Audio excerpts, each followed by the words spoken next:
السلام علیکم ورحمۃ اللہ وبرکاتہ۔ بسم اللہ الرحمن الرحیم۔ حسبنا اللہ ونعم الوکیل۔ نبی کریم رؤوف الرحیم صلی اللہ علیہ وآلہ وسلم نے ارشاد فرمایا، کیا تمہیں معلوم ہے کہ غیبت کیا ہے؟ لوگوں نے کہا، اللہ رب العزت اور اس کے رسول صلی اللہ علیہ وآلہ وسلم زیادہ واقف ہیں۔ آپ صلی اللہ علیہ وآلہ وسلم نے فرمایا، غیبت یہ ہے کہ تو اپنے بھائی کا ذکر کرے اور اس سے ایسے ڈھنگ سے کرے کہ جیسے وہ ناپسند کرتا ہے۔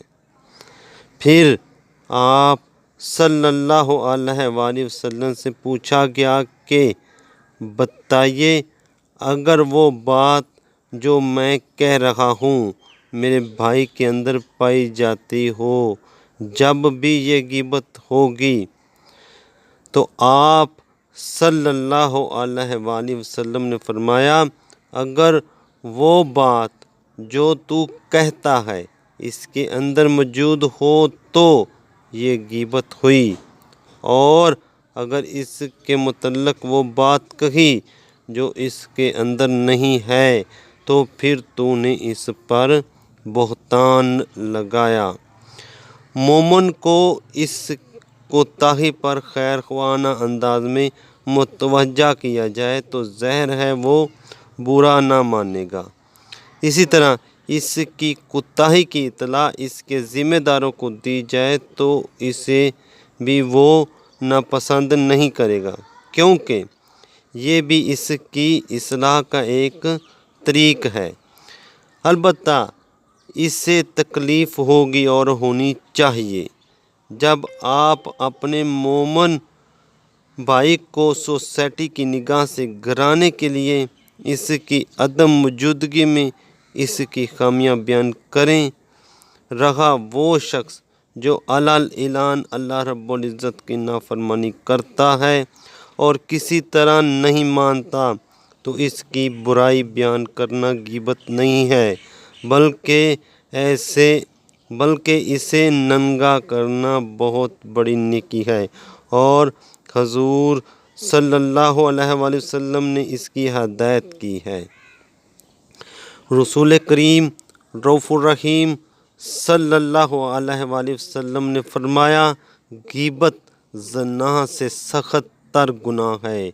لوگوں نے کہا، اے اللہ کے رسول صلی اللہ علیہ وآلہ وسلم، غیبت زنا سے سخت گناہ کیوں کر ہے؟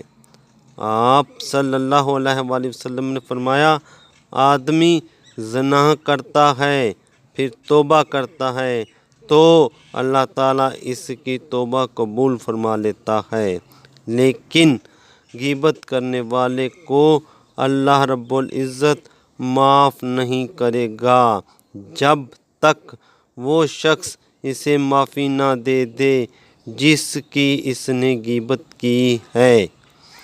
رسول اللہ صلی اللہ علیہ وآلہ وسلم نے فرمایا، غیبت کا ایک فارہ یہ ہے کہ تو دعائے مغفرت کرے اس شخص کے لیے جس کی تو نے غیبت کی ہے، تو یوں کہے کہ اے اللہ تو میری اور اس کی مغفرت فرما۔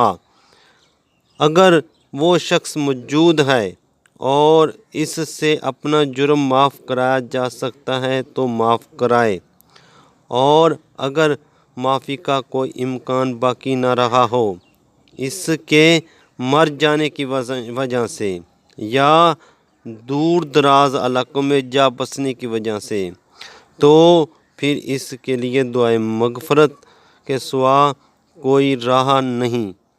اللہ رب العزت سے دعا ہے کہ جو کچھ پڑھا اور سنا ہے اللہ پاک اس پر عمل کرنے کی توفیق عطا فرمائے۔